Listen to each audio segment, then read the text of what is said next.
Couple seconds.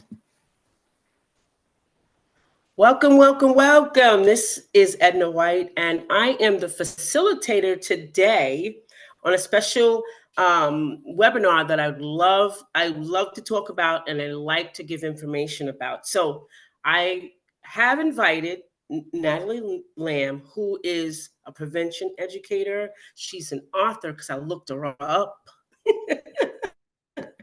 I looked her up. She's also a life coach, she's a counselor, and she's a public speaker. So she's an all the way around amazing person, which I know she's keynote, because today is telling us she's keynote. So we're going to be talking about or sharing with you today, unveiling the shadows of sex trafficking. We're going to understand it, identify the risks and factors and vulnerabilities. We're going to get some prevention strategies, some intervention support, and an action plan. So it's all going to be up to this wonderful woman, Natalie Lamb. It's in your hands. Thank you so much, Edna, for inviting me to come talk about this. I have been researching and educating myself on child sexual abuse and sex trafficking for now almost like 16 years, right? And I'll tell you just a little bit of how I got into this field. I had been doing marriage counseling since like the 90s, late 90s. And one year I had every couple that I had, either one or both of them had been sexually abused. And it was, you see the effects of what sexual abuse does to adults that when it happens in childhood. And from there, I kind of said, I want to throw my hat in the ring and just see if I can also try to prevent this from happening instead of just healing and dealing with the after effects. But is there a way for us to be able to prevent this from happening? And then from there, right, we can move in a better direction. So when I started just researching on what is prevention, what is out there, the main thing that I saw was that it was more about children protecting themselves. It was more about us teaching children, right? Good touch versus bad touch and stranger danger, right? And these different things, the body parts, and you have a lot of wonderful books on all of that. We cannot leave protection to children, though. Children are not equipped to protect themselves in this big bad world of adults wanting to harm them. So I started looking into who are the predators? Who are these people that abuse people, right? Who are the ones that we need to know about, educate ourselves about, so that we can learn how to prevent them from entering into our lives. And I'm adamant about teaching children, right? I think children should know the difference between good touch and bad touch. I believe children should be empowered to say, no, I'm uncomfortable. Don't do that to me. I don't want to be here. I think that it's important that we teach children what untrustworthy adults are versus the stranger danger. Because what we know is 85 to 90% of children who are sexually abused are by the hands of someone they know and trust. So if we gear them towards it's the stranger on the street, then they won't know how to protect themselves from people that are around us. We as adults won't know how to protect our children from people that are around us. So this is where we kind of shift the idea of what we're looking for and we move into this other place. We also know that 40% of children, that are sexually abused, 40% are by older juveniles. So we also have to protect our children from those that are older and say, hey, let me tell you about what untrustworthiness looks like so that you can be equipped to tell me as the adult how to protect you, right? So I always emphasize that education is our greatest asset in prevention. Education is what we need to understand, because how do you prevent something that you are ignorant about? How do you prevent something that you know no facts about, right? So I have three different seminars that I offer to schools, to parents, to PTA, to churches. to teach them one about child sexual abuse, right? And then I have another one where now we have such this prevalence of cyber crimes, right? So we have sexting and all the apps and all the things that happen online, and sex trafficking is also a part of that. So I had to branch it out to be able to handle all of it right together, so that we have a better rounded education about what is going on. One thing that I love to talk about is the facts. So I'm going to spitfire some facts just so that we are equipped with them, because I believe that if we work on myths and we work on half truths and we work on just snippets of ideas, we never get the complexity and the severity of what this really is. I'm going to show you how child sexual abuse is so attached to sex trafficking as well. Okay. So the first question that I always love to ask, oh my, let's see, here we go, is how aware am I? Without us understanding how aware we are, then we never really understand what we don't know. So if I'm not looking for something, then I'm not going to see it. So this is where education plays such a big role, because I need to know what things to look for so that I can see if danger is around me. So some facts. We know that 1 in 3 girls will be sexually molested or raped before the age of 18. We know 1 in 4 boys, and some stats say 1 in 6, some stats say 1 in 10.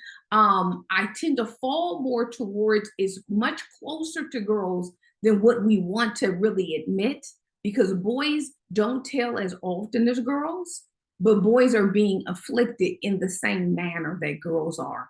I always speak of boys and girls, women and men equally, because no one should be left out of this conversation. 49% of child rape and molestation is done in a broad daylight. And we think often of sleepovers, right? Let me just make sure my kid never sleeps anywhere. But if you have 50% almost happening in the middle of the day, then you have to have other protections than just sleeping over. Every 10 seconds, a child is raped or killed in the United States. These are numbers that we never really discuss. Nearly 1/3 of women in prostitution was pushed into the trade by family and friends. So again, we talk about that stat that I said, the 85 to 90% are the ones that are harming. Well, we have 1/3 of women pushed into the trade by family and friends. 85% of those trafficked reported a history of child sexual abuse. 85%. So if we don't tackle child sexual abuse, then we are leaving out such a big root to where sex trafficking comes from. 70% report a history of incest. See, this is all familial things that are happening. 55% of trafficked victims are female. 45% of trafficked victims are male. You see how close the numbers are. 50% are under the age of 18. So we're talking about a huge amount of children and young kids, right, that are being trafficked, and we aren't screaming about this loud enough. 65% of traffickers are male, but 35% are female.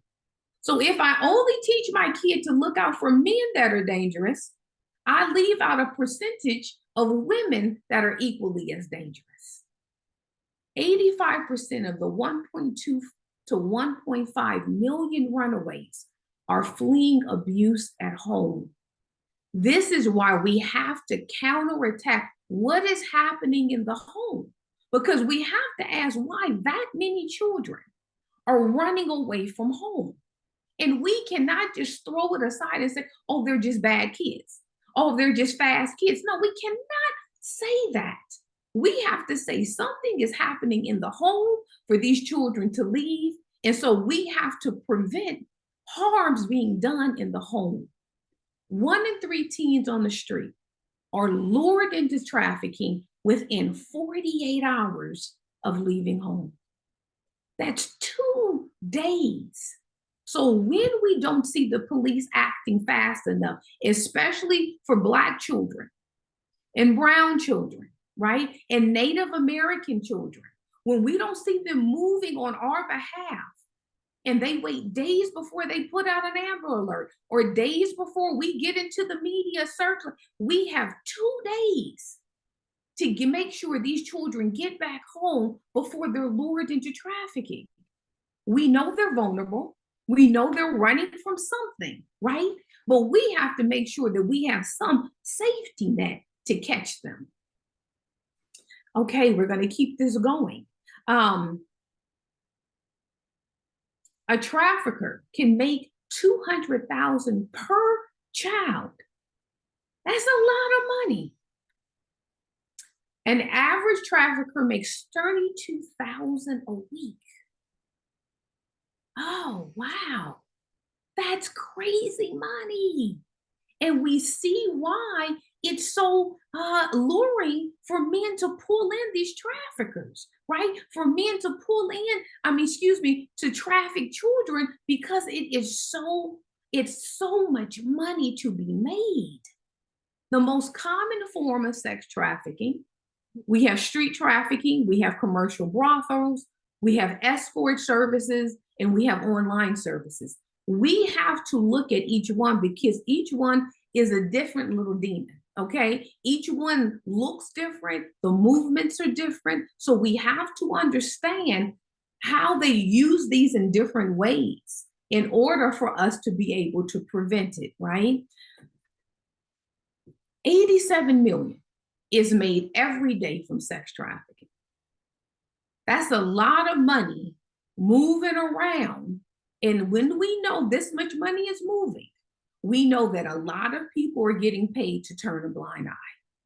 We saw it with the drug trade, right? We saw it with arms trade. When you make this much money and you get this moving, you get a lot of people that won't do anything. They say a lot of stuff. We talk a lot about it, but why haven't these numbers really changed? Why is this looking the same? A victim will be raped on average 6,000 times. Because remember, they are in this all day. It's not like they use them just for a couple of hours and then they push them aside. This becomes their job. And I give these hard facts because I want us to have some empathy about what we're seeing and what is going on. This is troubling stuff that is happening, and the victims need to be heard, and someone has to speak up for them because they cannot speak up for themselves. They have a life expectancy of only 3 to 7 years. So they're pushing them through and then they're getting rid of them. It is the reason why you have to connect a lot of missing people that are never found to trafficking, right? Because once they're gone and they're used up, they discard them. And we never hear from them again and we never see them again, and they're left. Because what we know is that the odds of being rescued is only 1 in 100. Only 1 in 100 are being saved, yet we have thousands upon thousands that are being trafficked. 2.2 million children are sold into the sex trade every year, and that is 4 children per minute globally. That's a lot of children. And we're not talking, remember our stats of our ages. We're talking about young children that are being thrown into this trade, and nobody's really coming for them. Nobody is really screaming and yelling about it.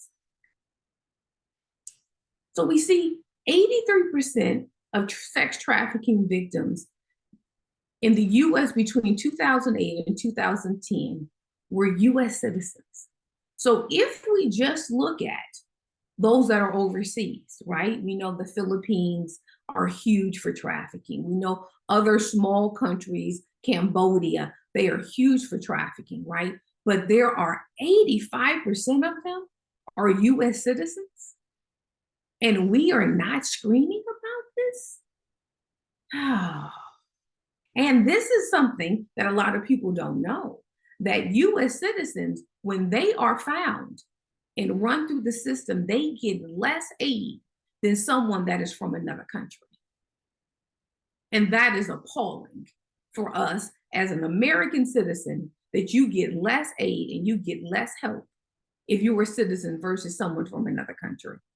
It is the reason why so many nonprofits are the only people that are advocating and trying to help, because the government itself is not doing enough. Black juveniles account for 52% of prostitution arrests. And I hate when people say prostitution with children, because no child ever voluntarily becomes a prostitute, right? California did just pass a law that children cannot be considered prostitutes. I'm hoping other states come along, and some others may have come along as of now, but I know California has pushed that. But when we see 52% of our Black juveniles are the ones that are being arrested, what happens to them once they're arrested? They end up getting punished again for something that they are the victims of.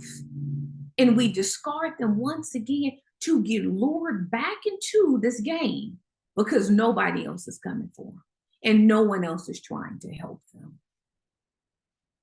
There are 60 million survivors of child sexual abuse in America today. It is more people that are survivors of child sexual abuse than people that have cancer. But where are the slogans for these people? Where are the slogans for us to say, let's raise the alarm, let's scream and yell, let's put everything with them?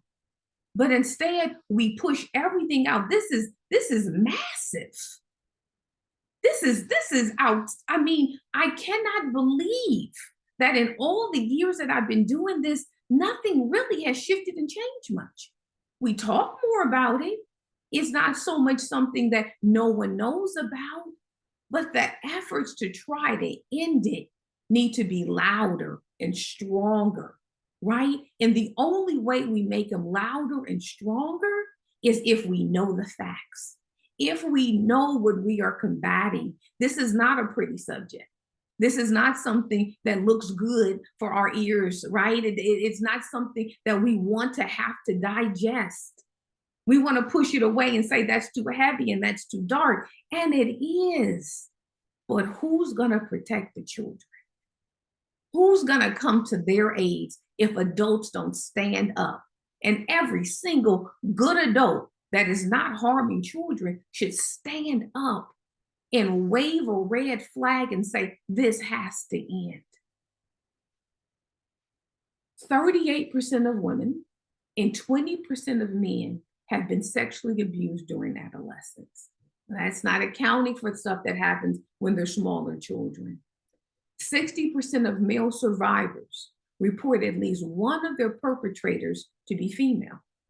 And see, this is why I never leave women as being predators out of the conversation, because there's a lot of women that have preyed on boys, and boys have to suck it up and act as if they were not violated.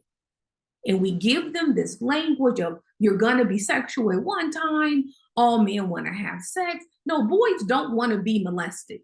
Boys don't want to be raped by women either, just as much as girls don't. So we have to defend our boys as much as we defend our girls. The typical pedophile molests on average 117 children, and most of whom do not report the offense. It is believed that on one offense that gets reported, a pedophile generally has already violated over 100 children. If we think that pedophiles and predators are people that just happen to fall into this, it just happened, it's just a mistake, oh my goodness, they were drunk. In my seminar, I go through all the myths, right, of how it happened and how we've given them passes. Yet they continually abuse our children because that's who they are. And so if we don't know who they are, we don't know what to look for. The next one, only 7% of sexual assault leads to an arrest. That is from children to adults. 7%. And we wonder why people don't tell. And we wonder why people keep it quiet, because only 7% of them leads to arrest anyhow, and only 3% leads to prosecution.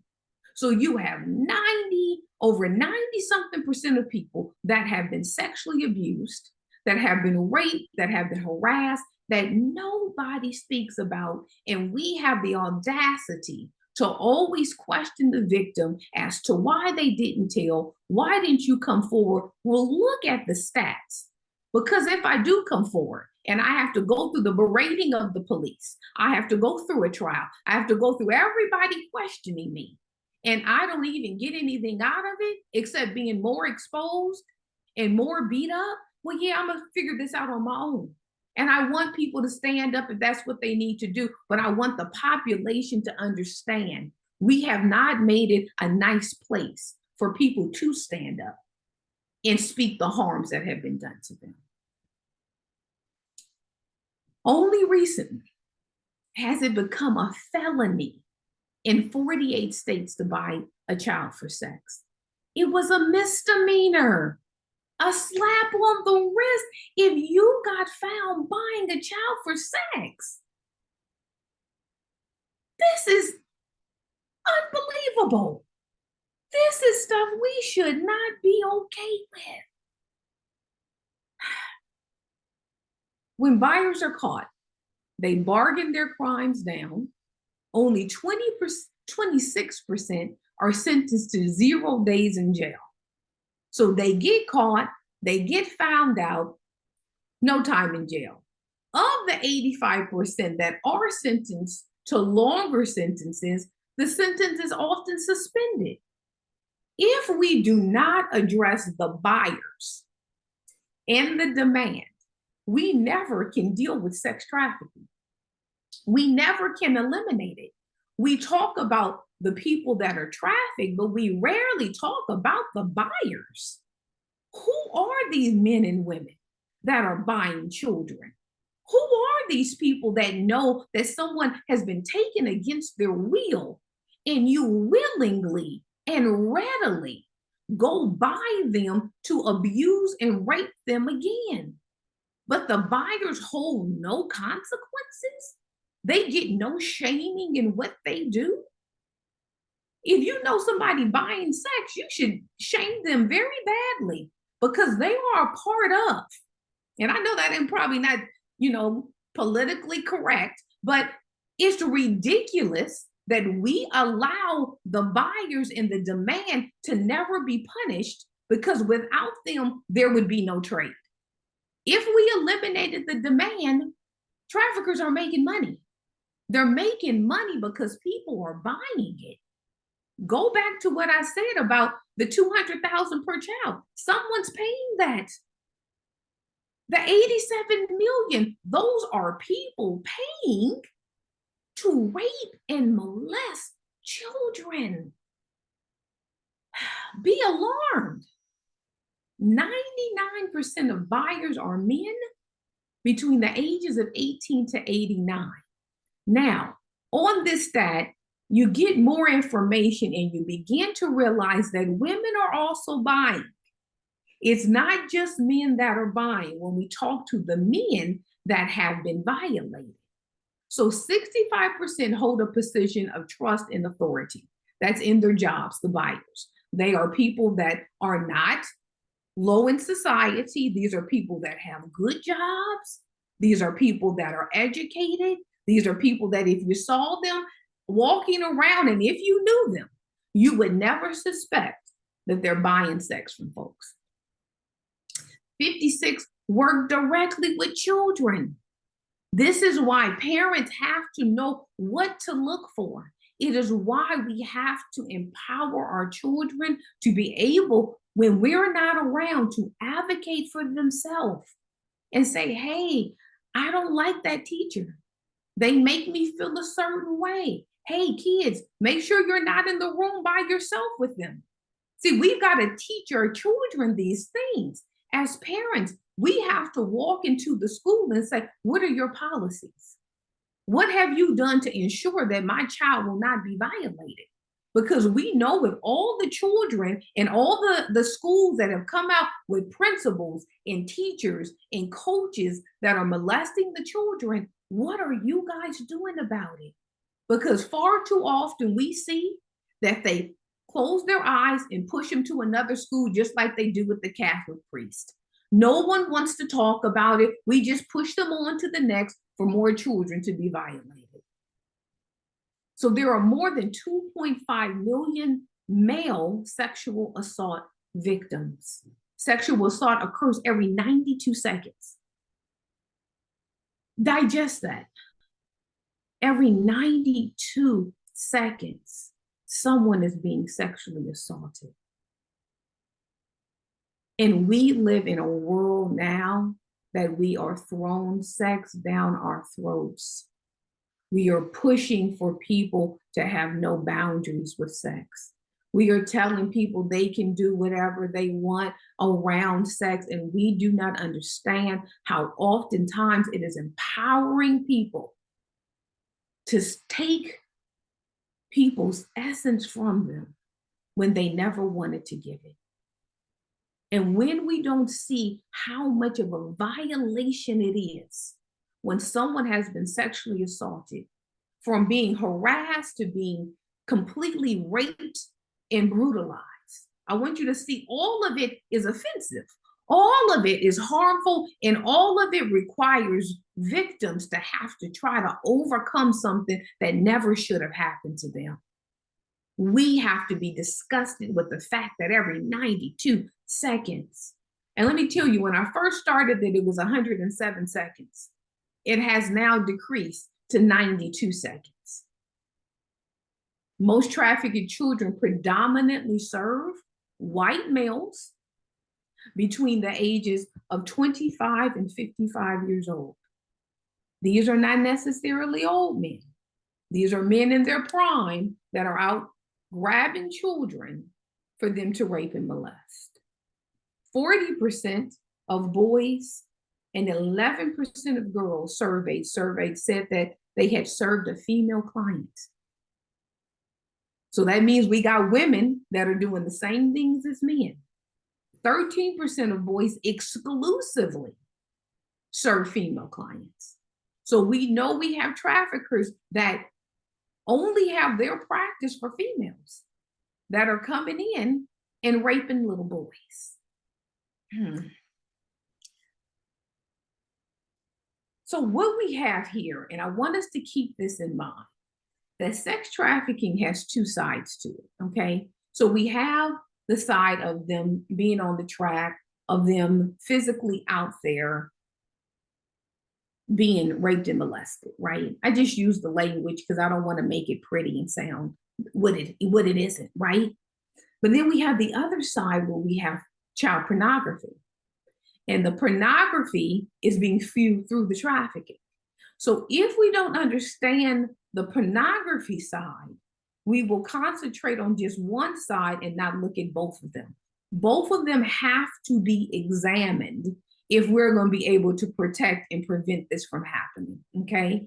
So when you think of someone kidnapping a child, right? And adults, because I don't want to leave them out of this either. But when you think of them having to take them, that means they have to house them. That means they have to feed them. That means they have to keep them unseen, right? If something happens to them medically, they have to find someone who's willing to service them and take care of them. That takes a part of their money from them. But when we look at this other side of pornography sometimes, and think about how comfortable everyone has become with like sexting, right? That's a new thing of everyone just sharing nudes all over the place. And it's kind of funny, and it's how people first talk to each other. And our children have been pushed into this thing. So when we sexualize children, we stop them from having the proper boundaries around them for them to understand this is not a world that's meant for you. Sex and sexuality and being involved is too risky. It's too much emotionally, mentally, physically for children to understand the gravity of what's happening. But now it has become something that is so flippant. It is something that nobody really thinks about, and we have just pushed it along. And now our children are falling victim to it. But I want you to understand that it is an opening of a door for traffickers. It is an opening of the door for your pedophiles that are in your family, in your friends, in the coaches, because they've become comfortable with exposing themselves to someone else. See, the boundary has been broke down, and that is the difficulty in that. So when we look at these chat rooms and we look at social media, right? And we look at OnlyFans, right?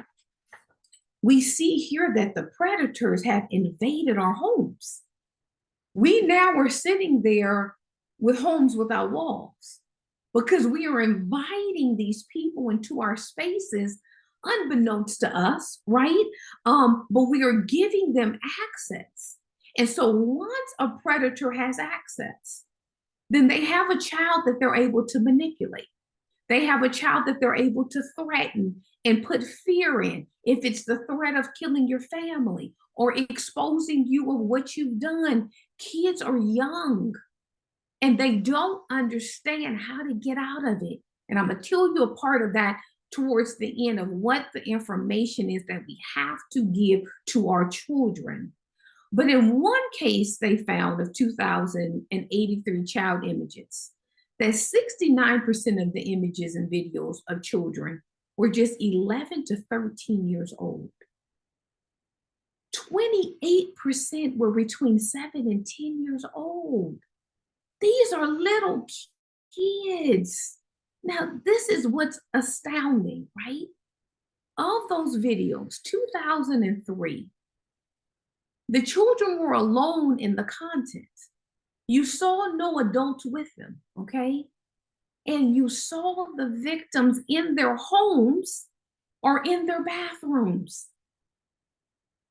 I want everybody to gasp at that because that now means that it is possible for a trafficker or a predator, one and the same almost, to be able to invade into your home, to convince your child or threaten your child to give me images of yourself, to make videos of yourself and give them to me to be used. And you could be downstairs and you can be in the other room and you don't know what's happening. In one of the videos they saw the little girl talking to her parents in the room. The door was closed and they're talking to the parents.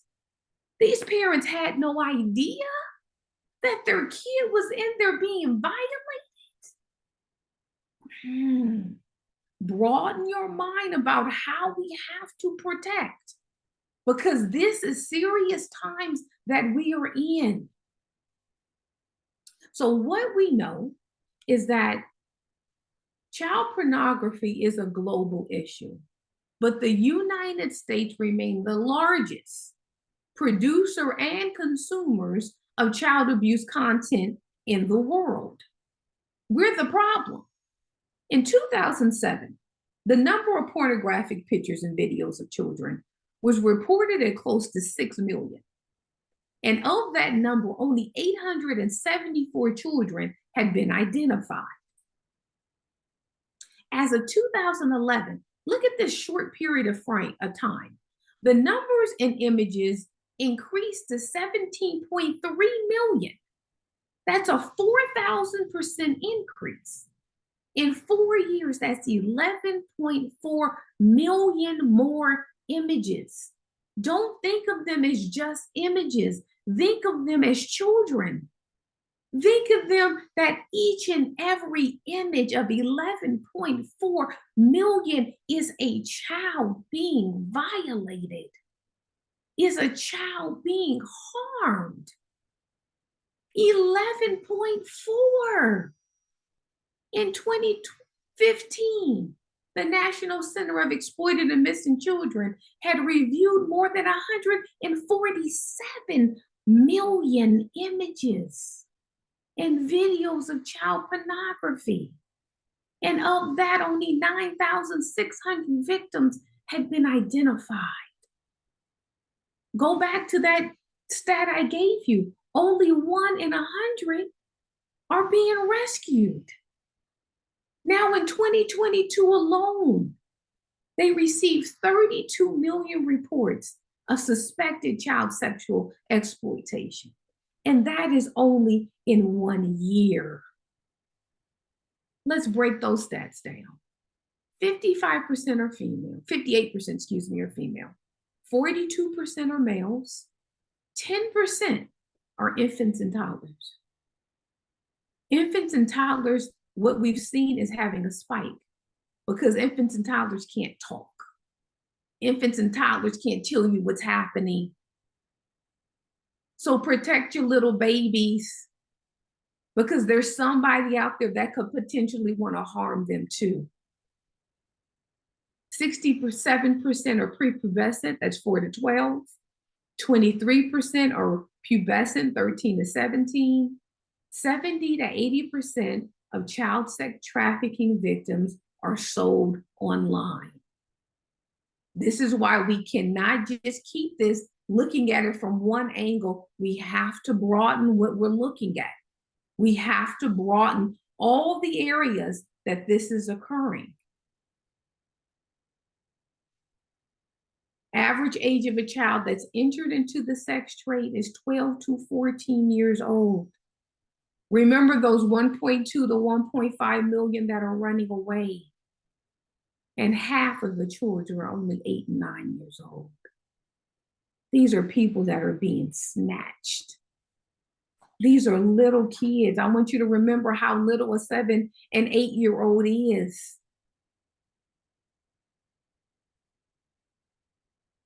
So I want us to think about this.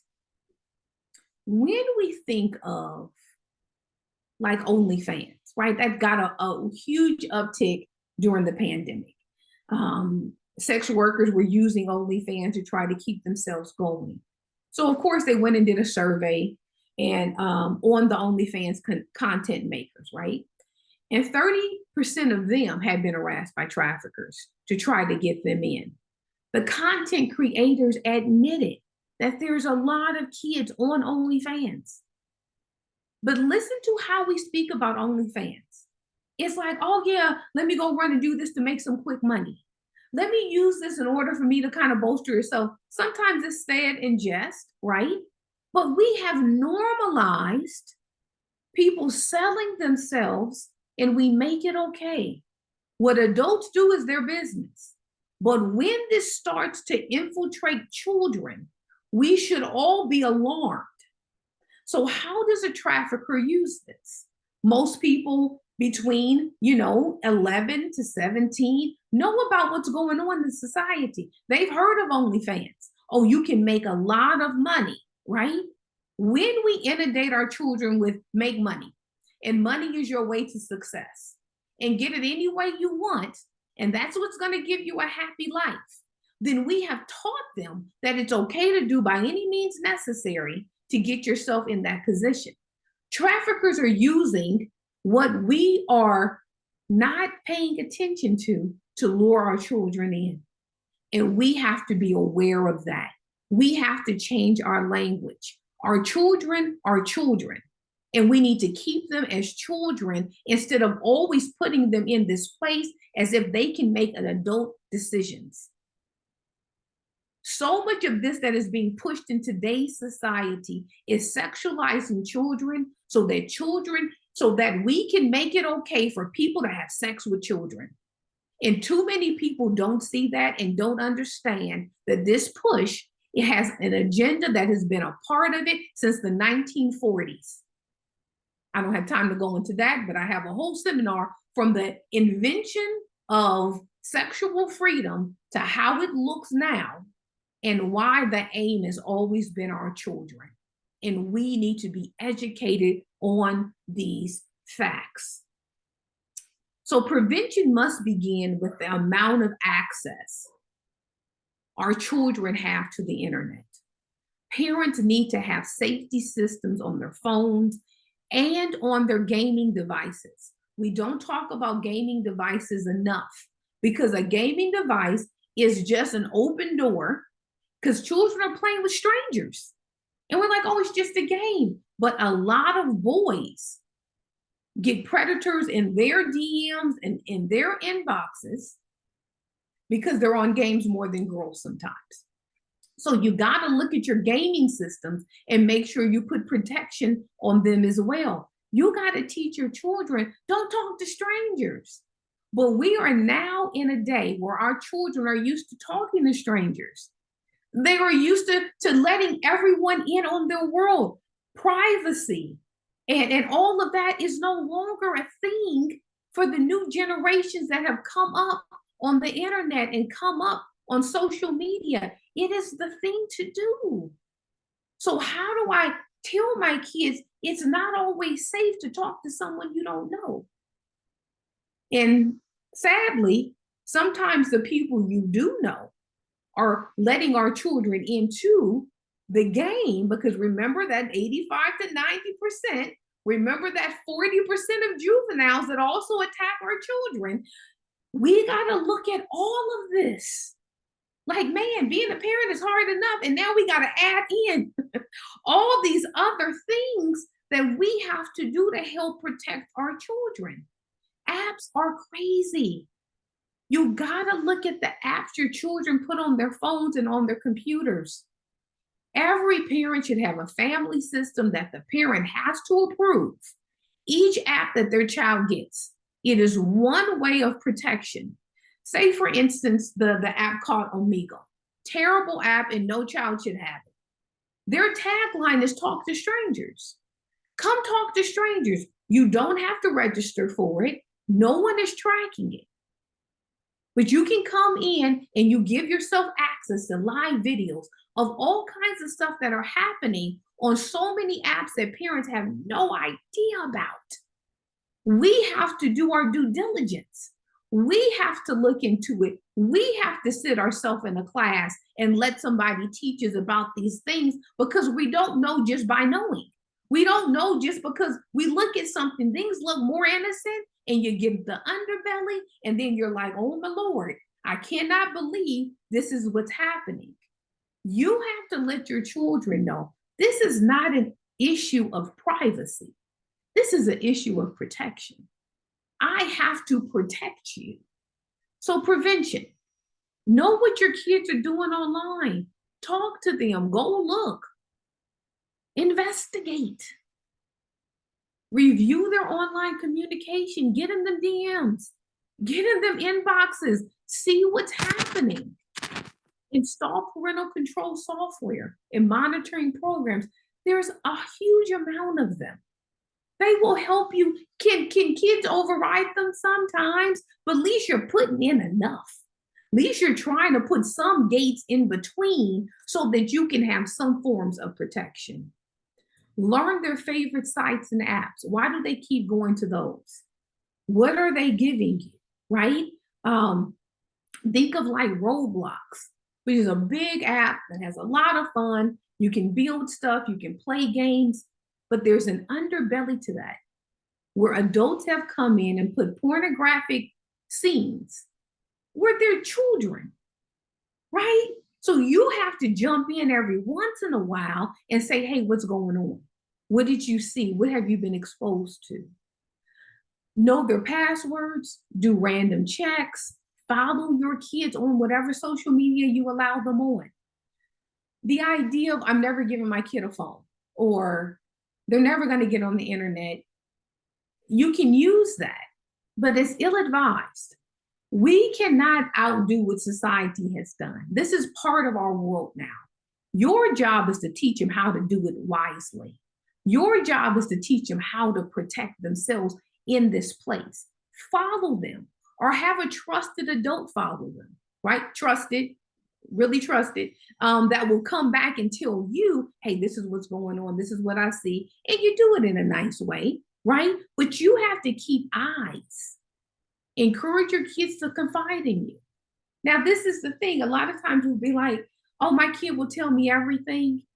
But are they really? Because what we know is 75% of children that are sexually abused don't tell. Don't trust their parent, or sometimes it's that, or anything. It's just hard to tell stuff.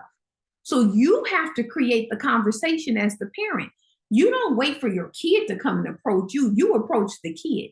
You start talking to your kids about stuff when they're little. You start telling them to protect themselves when they're little and to come to you no matter who they feel uncomfortable with.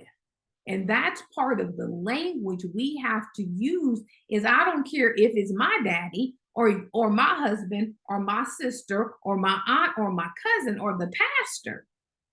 Anybody that rubs you wrong, you let me know and we're going to discuss it and I'm going to find a way to keep you safe. Okay? Well, we also need to teach our kids, and this is really big in this new age. Everything done online is public and permanent forever. Our kids, remember, they're making their footprint at the age of 7 and 8 and 9 and 10 years old. That stuff doesn't get erased. It doesn't go anywhere. It stays with you. So many kids have been denied college entrance because of what their social media portrayed them as. Because now colleges look through social media, jobs look through your social media to see who you are because people don't want to get caught up with stuff. So the delete button doesn't mean delete like it's gone. It just means you can't see it anymore. But that doesn't mean that it can't be found out. That doesn't mean that somebody else can't go and get it, okay? Another thing we're teaching our children, sexting nude or partially closed pictures are considered child pornography. Do you understand that how we have normalized sexting for children, that they are producers of their own child pornography now? Do you know that the FBI in Quantico has many of our children's nude pictures? Because when they get flagged, they go to the FBI. This is big stuff. Possession is taking the picture and saving it. If you send the picture, it is then distribution. It is a felony and against the law in all states to produce child pornography, even if you're a child producing it. And if charged and convicted, you would have to register as a sex offender. See, our kids don't know this stuff. Go Google it. You will see that there are teenagers that have been convicted of child pornography and have had to carry the label now as a sex offender. For how many years that the judge rules that they will do that? It's not worth it. We've got to let them know it's not worth it. Rebel against society, rebel against this norm, and protect yourself at all costs. Next, teach your children. Predators love chat rooms. They want to have conversations. They are beautiful at covering themselves. They come in as a child your age. They come in as different sexes. They know how to get children because they study children more than some parents have studied children. They are well equipped. This is not something that's happenstance. This is their passion. This is their project. They do this all day long. Understand what we're dealing with. We are dealing with a true predator. Just like a lion goes after its prey, these predators are going after our children, and we are not protecting them. One predator said, I only need one to bite because I'm willing to take them one by one, right? They're patient. This is their obsession and their passion, and they are more than willing to go one at a time. Tell your children if someone DMs them and they ask you to go to another app, this is a sign of a predator. They want to get you off that app so they can limit detection, and they want to put you to an app that maybe disappears like a Snapchat, take you to a place like an Omegle that doesn't register that anybody can be on there that's not tracked. If they can't talk to you there, just understand that, because it's also showing the predator that they can lure you away. This kid doesn't know that they're about to walk into danger. A grown predator will always be able to outsmart our children. You have to teach your kids that. Our kids think they are really, really, really smart nowadays. They think because they have so much information that they are far more skilled than what they are. But a child's brain is a child's brain. And the child's brain hasn't gone greater than what it is than every other child's brain that has been growing at 10, 12, 13, 14, 15 years old. You cannot outsmart a predator. You need to let your children understand that. And you got to be able to let them know. And if you get into trouble, come get me. If you make a bad decision, come get me, right? When we talk about our kids being able to confide in us, they have to be able to confide the awful things they do. Because we know kids do some stupid things. They can get themselves in a lot of danger. And they have to be able to say, my parent is not going to beat me down. My parent is not going to then make me have to carry the weight of a grown person harming me. We have to be able to give our children the right language. And lastly, until we really understand who predators are and what they do, they will always have the upper hand. It is why one of my seminars is dedicated just to who predators are, because we as the public do not understand their mind. We do not understand their proclivities. We do not understand the craftiness and the subtleness and how they move. One thing that I always tell my participants is public behavior does not equal private behavior. What you see people do out in public in front of you is not who they always are behind closed doors. So you have to keep your red flags up of saying, or a question mark, I should say, is this person really safe? Nice is not a character trait. Nice is a constructed way that we have agreed to how we act when we're in public, when we're in certain situations. Nice does not equal good character. Good deeds alone do not equal good character and integrity, because bad people do good deeds. Bad people do things to cover it so that they're not detected. No one only does awful behaviors. It is, why do you think we're always so fooled? We hear something about somebody, like, oh, but they were this, and that. Oh, they did all this good for society. You know, they were all of this, but they were also awful. You just didn't get to see it. You weren't who they were exposing their ugly to. They need to be able to fool the majority so that they can keep on with their evil proclivities. Predators are normal people. And I know people always shudder when I say this, but they are normal people. Most of them have some jobs. They're moving around in society. They can be in groups. They can be in your church. You see them at the grocery store. They are normal people by all measures with a proclivity towards their personal evil. Stop looking for the boogeyman, because these people don't look like the boogeyman most of the time. They look like you and me, and we have to have wisdom and discernment and the education to be able to understand who they are and what they do. So I always say this, and I want people to keep in mind these facts, right? Most of these people will fool hundreds of people, and the only people that know about their evil is the victim. And then you have this lone victim, right? Because they sprinkle them on purpose. And sometimes you have families and groups. But they need people to be able to not believe the victim. So they put on these good social places, right? These good social standings. They do good deeds. They look like decent people so that when someone comes out and says, oh, they did X, Y, and Z, we're like, man, I've experienced them to be so kind. I've experienced them to be kind of a good person. They brought so much joy to my life. For us to do the mental shift to, I experienced you well, but there are other people that did not experience you well, is very hard for humans to do because we get stuck with what we have experienced. And so they know this. They know that they can con and get us because they haven't shown us who they really are.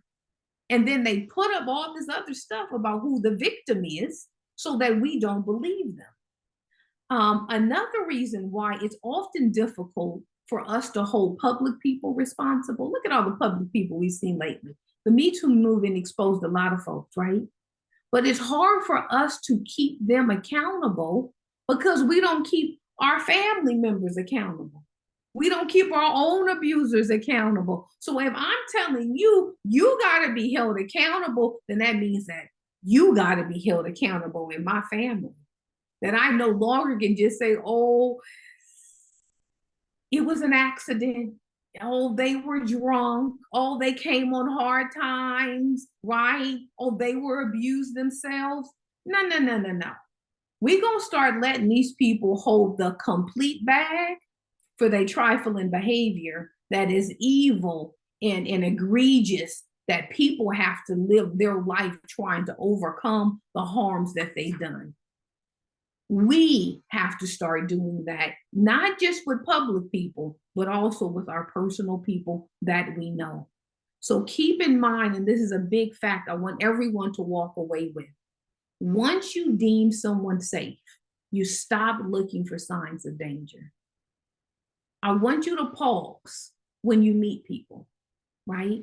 I want you to look at everyone in your life, and I want you to put a question mark before you have vetted them out to determine that they are safe. I want us to teach our children this because they're coming up against people in all kinds of manner. Don't call them safe yet. Don't say that they're your friend yet. Don't say that there's someone you can trust yet. Let them prove themselves to be safe. And it's okay to take your time. And I don't have to tell you that you're under the question mark. I don't have to treat you any different. All I got to do is move access from my child from you. I just have to put up some perimeters and make sure that you don't get close to my kid because it is my job to protect my kid. It is my job to protect any kid that I can protect. That has to become the adult's mission. So in summation, get educated. The internet is full of research. There's no reason for us to be ignorant. Ignorance is a choice. It does not have to be. There are many nonprofits and other people that have classes and seminars to teach you about it. I do them myself. And let me tell you, it is the hardest room to fill because for some reason, parents don't want to know this. For some reason, we're like, oh, I don't really want to know that kind of stuff. That bothers me. Well, get this uncomfortable, right? Because it's also going to bother you if your child is violated. Because this idea that it won't happen to my kid and I've got all the perimeters is a lie when we know 1 in 3 girls and perhaps 1 in 5 boys will be violated before the age of 18. Whose kids do you think it is? Next time you go to your child's school, look at all the kids and count on 1 to 3 girls. Count on 1 to 5 boys. All of them will be violated before the age of 18 if we don't do anything to stop it. If we don't do the work to get educated to prevent these harms from happening to our children. Educate your children, teach them, get books. There's many books from all ages. From 2 all the way up. There's no reason that our children don't understand this language. Keep it on their level. I'm not telling you to inundate a 4-year-old with the gruesomeness that some of what I said. Keep it going though. This is not a one-time conversation. This is a conversation that you have throughout your child's life. You keep talking about it. You keep adding information. You keep learning, right? You think your kids aren't listening, but they're listening. You are the voice. They may throw you off. They may say, Mom, I don't want to hear about that. Dad, that's too much. Talk. Let them know. Drop the seeds and then keep soiling it with all the information that you have and that you learn. We cannot get quiet on this because these people are getting more clever. They're moving in different ways. And when we learn one way, they do a different one. We have to stay at the front of this. Don't be a hypocrite. And I know it's hard sometimes, but don't pray stuff that can later come back and harm your children. We are our children's protectors. Keep your personal stuff over there, but don't tell your kids all this stuff is okay. Don't make it okay for them to violate themselves. Don't make it okay for somebody else to violate them. Put up a standard, okay? And I know that's probably not politically correct at all, but put up a standard for our kids. Remember that 1.2 to 1.5 million that are running away. Why are they running? What is happening in our homes that we don't, as parents, want to take responsibility, that we are sometimes the harmers of our children? We've got to do better as parents. And it's okay for us to say, I didn't get it right, and to change the way we're acting. Just because you're an adult don't mean you got all the information and you know it all. Just because you're a parent doesn't mean that you know all of how to parent. Take a parenting class. It's very helpful. Create an atmosphere at home that is a soft place for your child to fall, so they're not running into the arms of predators that make them feel seen and heard and understood, only to later abuse them. These predators are what we call groomers. They are very good at what they do. They see all the holes in your child's life. They ask the right questions so that they can make sure they provide the right answers. They are crafty, right? They know how to get a child. You have to protect your child against that. That is our job. And lastly, remind them the trouble with trouble is that it often starts off as fun. So teach your children how to be mindful. It looks good, it feels good, it's playful, everybody else is doing it, but trouble can lead to a lot of trouble. So be wise. And then lastly, this is my contact information. If anyone is interested in hosting a seminar, feel free to contact me. My website, www.natalielamb.me. Email, iyconline06@gmail. Facebook is It's Your Choice. Instagram is It's Your Choice 06. I'm a prevention educator, a life coach, a relationship coach, a parenting coach, a grief coach, and author of the Wisdom Chronicles. Go get yourself one.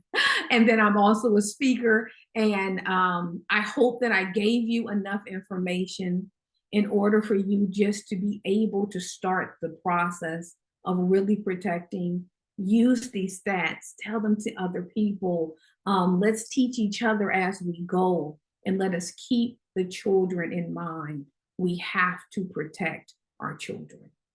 Thank you again, Edna, for your time. Thank you so much. I'm going to let that sit with the audience. Sex trafficking is a complex and multifaceted issue that demands a comprehensive approach. And Natalie Lamb, today in this workshop, has given us that approach and has given us the information to effectively create a strategy for prevention, intervention, and even for support. And I want to thank you today for that. Thank you so much. Thank you. Now, I have two questions that have come from the YouTube chat. And we'll just do that real quick. Hold on. Okay, one question. Well, here's the one person says, I think one of my friends at my job is being sex trafficked. I'm not really sure to know what the signs are, but she seems to be quiet and always by herself. And she always seems to say the same thing when I've asked her a question, is she okay? How do I know how to identify sex trafficking victims? So they are varied, and one of a good approach is for you to be able just to, if you write up a card or something, write down all the places she can go for help. Give her the information that she may need. For someone just to come out and say, hey, yeah, I'm being sex trafficked, it's too risky, right? We know that they're in danger. We know that these traffickers and pimps can sometimes be very violent, right? Has put them under scrutiny, even though that they can work in other atmospheres, right, and move around. You want to just say, let her know you care, right? Let her know you see her, and then slip her a note. Hey, this is just what I've seen. I don't know what's happening, but this may be something that can help you. If you need something, let me know. If you're not okay, just give me a sign and I'll be there to be able to help you. It's those little things that you want to just open the door to be able to see if you can get access to them. Um, and it's tricky because sometimes they're so deep in it for various reasons. It's very hard for them to get help. It's very hard for them to ask for help and trust that they will be helped. So do play it safely, but just keep offering yourself as far as an ear to hear as I see you. Don't always just come at as a, hey, are you okay? Ingratiate her. See if you can get to know her a little bit. Sit and have lunch with her. See if you can get some access where she can maybe pull her guard down some so that she can maybe let you know if she is in danger or not. Good. Okay, so that's very good. Very good. So the next one is, how do you spot that someone's being trafficked? And it says, quotes, it may be my child, quote. So with children, a lot of times if they're still at home, we notice gifts, we notice change in moods, we notice change in grades, we notice that they become more secretive. Um, you can sometimes pay attention to their body and notice and see if anything is happening. These are the same things that sometimes you want to pay attention to if your child is just being sexually abused. So, Mm, if it's you that want to pay attention, are they having, physical distress? Or is their stomachs messed up more? Are they having, headaches and those types of things happening?